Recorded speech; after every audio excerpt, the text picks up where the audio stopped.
La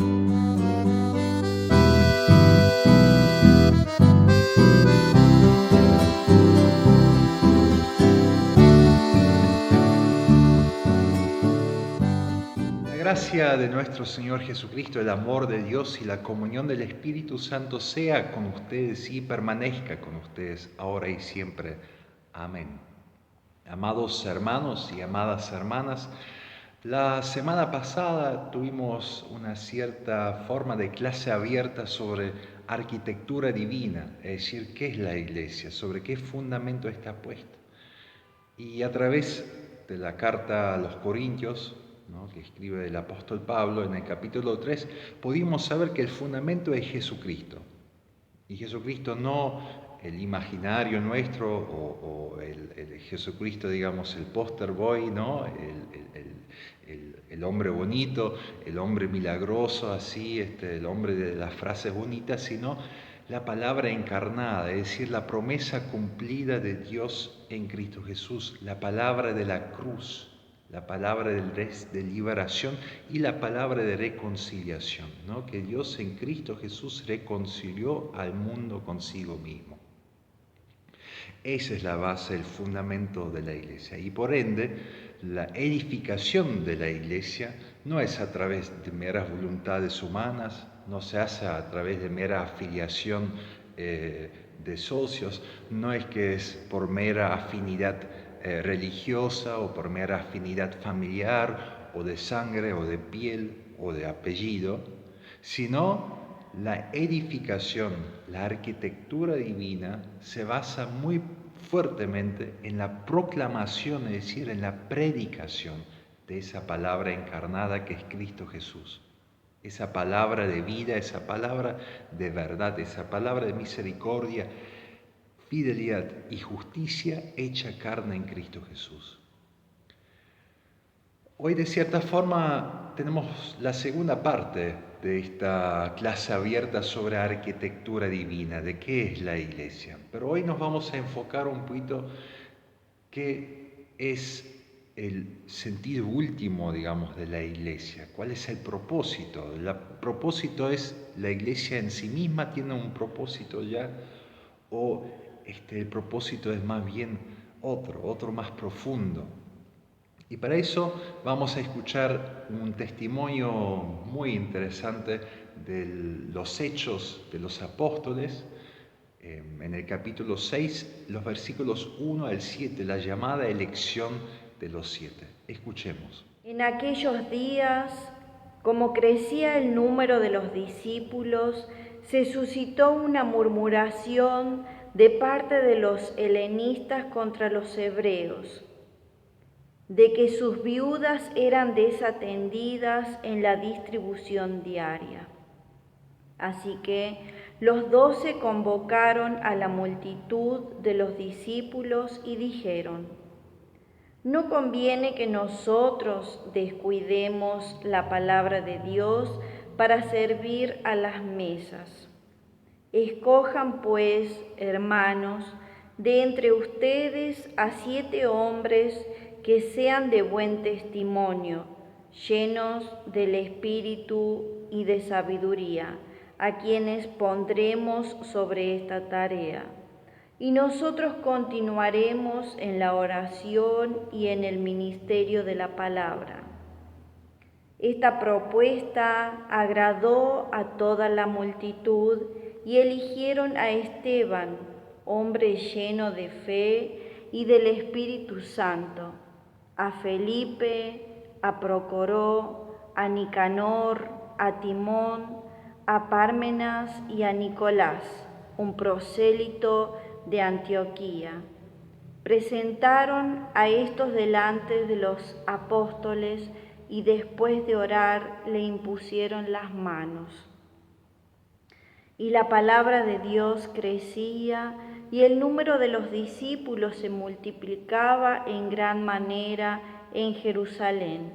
Inclusive un gran número de sacerdotes obedecía a la fe. Es muy interesante este relato sobre la vida en comunidad de los primeros cristianos, ¿no? De la primera comunidad cristiana, la comunidad original, porque no es una leyenda así, ¿no? Las leyendas siempre tienden a embellecer todo, sino acá Lucas, el que escribe los Hechos de los Apóstoles, es muy sincero de cierta forma, porque no niega que hubo conflicto dentro de esta primera comunidad, que hubo una cierta forma de separación también, que hubo de cierta forma, dos partidos. Y eso es muy peligroso, amados hermanas y hermanas, donde hay una separación, donde hay como se dice, un cisma dentro de la comunidad. Es como si la casa está dividida contra sí mismo en dos partes. Y hay una palabra de Jesús acerca de eso, que si bien lo aplica en otro contexto, pero aplica aquí también. Un reino dividido contra sí mismo es como una casa que se cae en sí mismo. Una casa dividida contra sí mismo tiene que caerse, tiene que derrumbarse, no puede permanecer. Y acá hay un aparente conflicto entre un partido que son los helenistas y otro partido que son los hebreos. Los helenistas son judíos, pero que hablan griego, es decir, judíos que no nacieron precisamente en Judea, en Israel, que no nacieron en Jerusalén, sino que nacieron en el mundo griego, ¿no? Lo que hoy en día es Grecia, Turquía, Libia, Siria, todas esas partes. Eran judíos pero de habla griego, y muchos de ellos vinieron a Jerusalén, sobre todo a los finales de su vida, para aposentarse allí, para ser sepultado en Tierra Santa, de cierta forma. Y el otro partido, los hebreos, es justamente los judíos propiamente dichos ahí de Galilea, de Israel, de Judea, de Jerusalén. Es decir, personas que hablaban arameo y algunos tal vez incluso todavía hebreo. Entre ellos dos hay un aparente conflicto. Y ese conflicto, la térmica, de cierta forma, es justamente la atención o la desatención de las viudas helenistas. Ese es el murmullo que hay entre los helenistas, que sus viudas no son atendidas en la distribución diaria de los bienes. Podemos acordar que la primera comunidad cristiana tenía todo en común, decían, y había una distribución entonces diaria de los bienes, de la comida, de servirse la mesa, y ahí las viudas son desatendidas. Y aparentemente eso no fue un simple hecho aislado, porque la palabra griega que se usa ahí para la desatención es algo que refiere a una acción prolongada, es decir, durante mucho tiempo, durante varios días tal vez fueron desatendidos. La pregunta es entonces un poquito, ¿qué es lo que pasa aquí en esta arquitectura divina, en esta primera comunidad cristiana? Y el problema aparentemente es mucho más profundo. Por eso digo, de cierta forma, la desatención de las viudas es nada más la térmica que salta de un conflicto mucho más, una tensión mucho más profunda. Y según no es un texto fácil, así que sí tuvo que, sin ayuda de los comentarios bíblicos acerca de ese texto, es un poquito difícil comprender. Pero uno con una lectura atenta a lo que sigue en los Hechos de los Apóstoles, uno también puede entender qué es lo que puede llegar a ser el conflicto incipiente de que puede hacer caer esta arquitectura divina, si uno quiere decir así. Los hebreos, los judíos de habla arameo, aparentemente estaban mucho más propensos a seguir el rito que ellos conocían de Israel, ¿no? De los judíos, de cierta forma las reglas cúlticas del judaísmo, ¿no? Todo eso con que Jesús estaba siempre muy fuertemente en conflicto. Porque tenemos ahí, por ejemplo, el conflicto de Jesús por el sábado. Si es justo sanar un hombre en un día sábado? Si es justo comer o trabajar en un día sábado, agarrar las espigas. ¿Se acuerdan tal vez estos relatos que marcan un conflicto de Jesús para con la ley cúltica? Con las reglas cúlticas, digamos, ¿no? No de repente con la ley de Dios, pero sí con las reglas cúlticas que los judíos piensan que remontan a Moisés mismo. Y aparentemente el grupo que se llama, o el partido que se llama Hebreos, de cierta forma no tenía ya ese conflicto tan profundo que Jesús sí tenía. Si bien eran discípulos de Jesús, pero en ese punto aparentemente no eran tan radicales. Por eso también seguían yendo al templo, lo podemos ver en los primeros capítulos, los discípulos, los apóstoles seguían participando en el templo del culto allí. Y por alguna razón, el partido de los helenistas aparentemente era sí mucho más radical en ese sentido sí seguían un poquito más de cerca a Jesús. Porque eso es lo que podemos ver en el capítulo después, o justamente en el episodio después de esta elección de los 7, donde se relata el martirio de Esteban, ¿no? El primero de los 7 que fue elegido por la multitud y por los apóstoles. Esteban es el primer mártir de la iglesia cristiana, se dice, el primer mártir después de Cristo Jesús.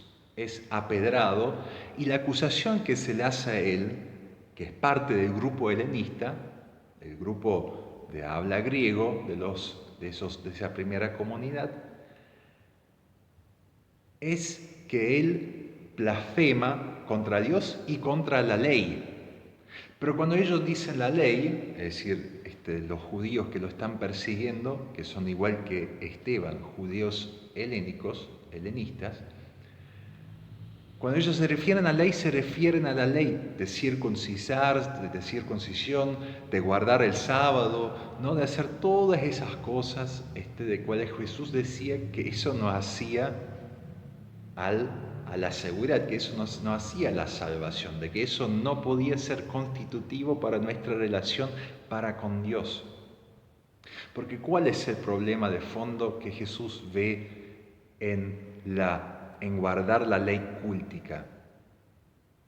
Que nos da una falsa seguridad al ser humano, que da una falsa seguridad al ser humano frente a Dios, que da la seguridad al ser humano que guardar esas reglas, nuestra relación para con Dios está bien, por más que sufre y padece la relación con los hermanos.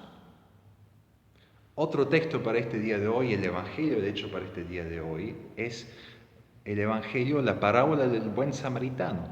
El buen samaritano que es capaz de ir más allá de las reglas cúlticas, mientras el levita y el sacerdote, justamente por guardar las reglas cúlticas de su tiempo, no podían atender al hombre medio muerto. Entonces, aparentemente ese es el conflicto de fondo entre un grupo que no es tan radical en su seguimiento a Jesús, que quiere guardar todavía las reglas antiguas de su origen, ¿no?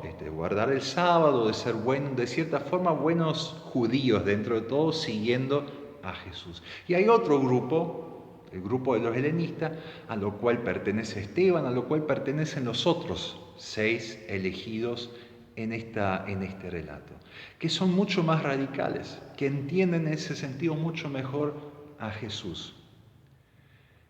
Y eso es el conflicto que subyace ahí, en esa murmuración, en esa desatención de las viudas helenistas.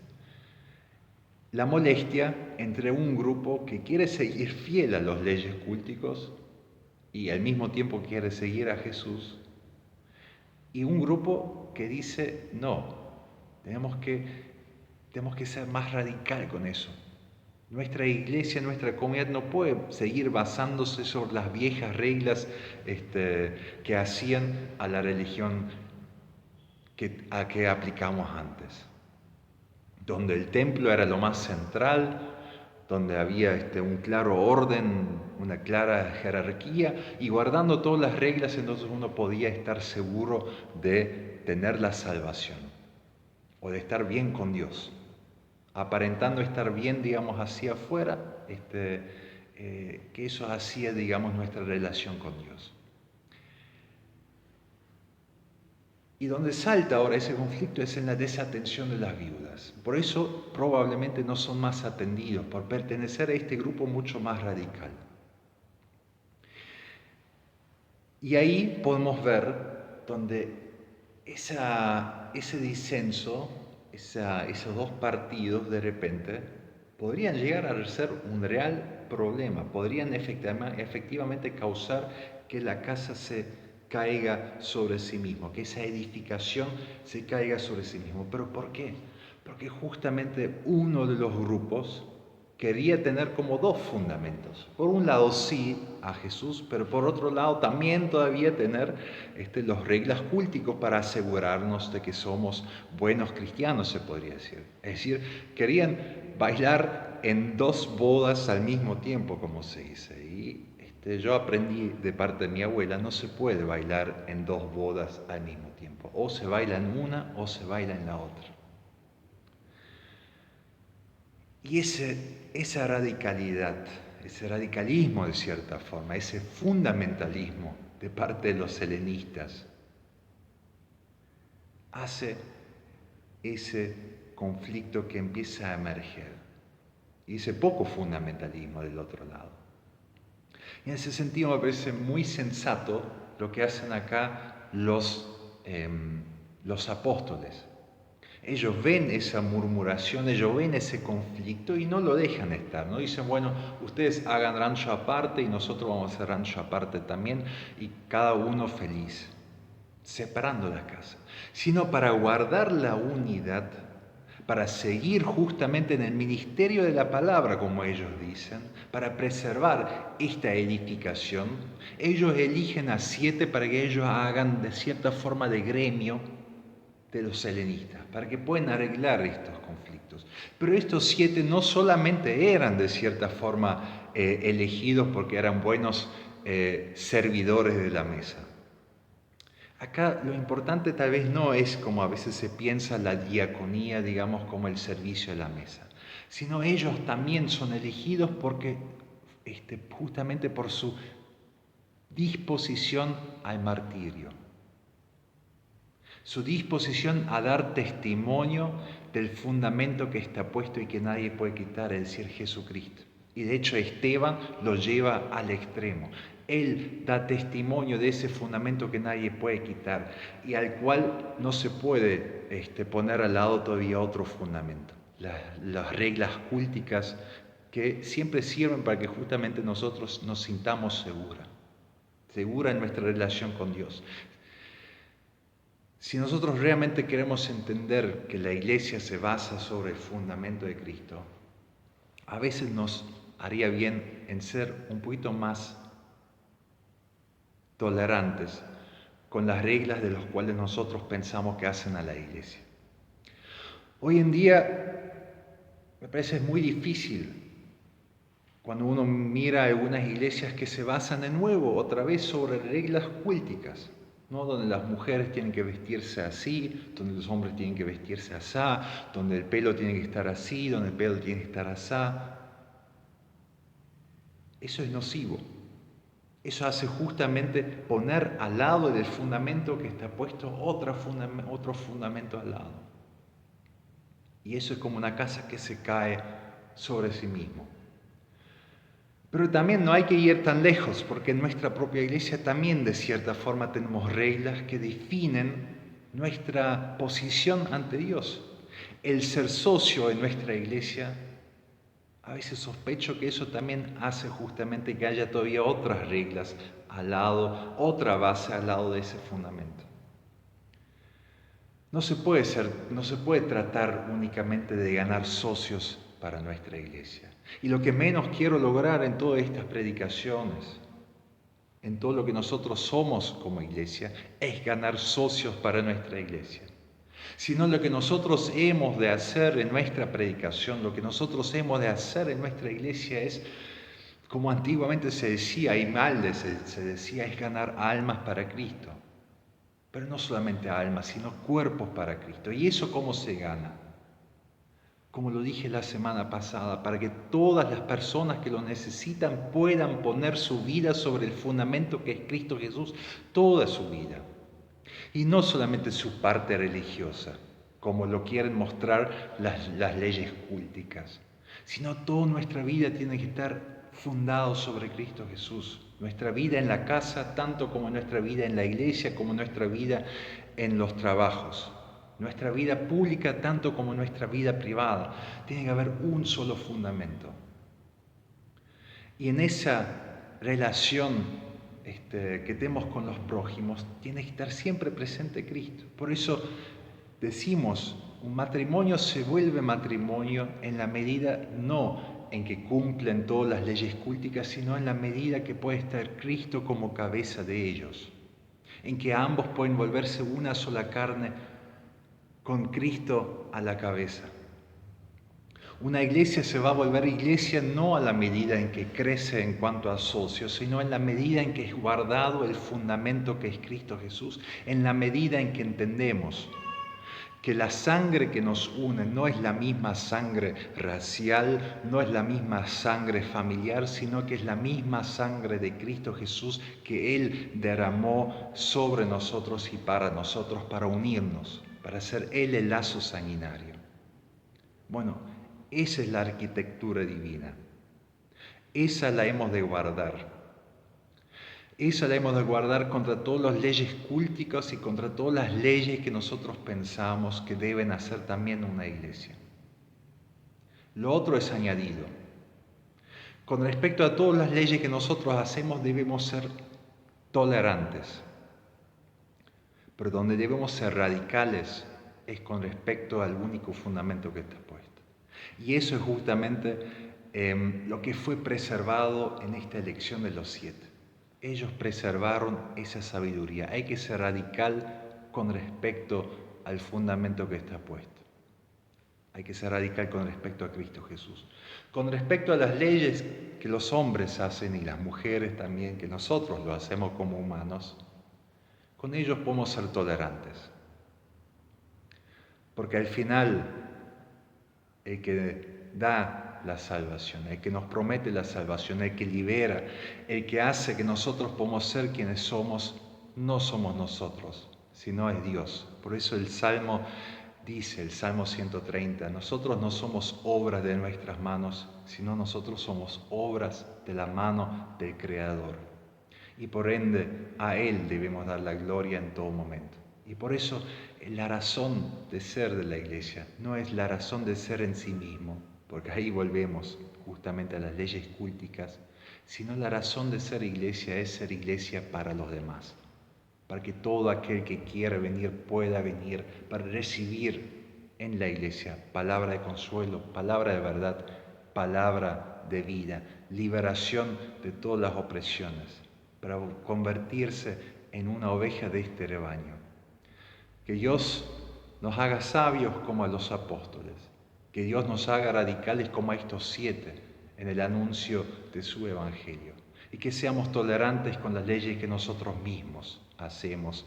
Por medio de su Espíritu Santo nos conceda esa sabiduría. Amén.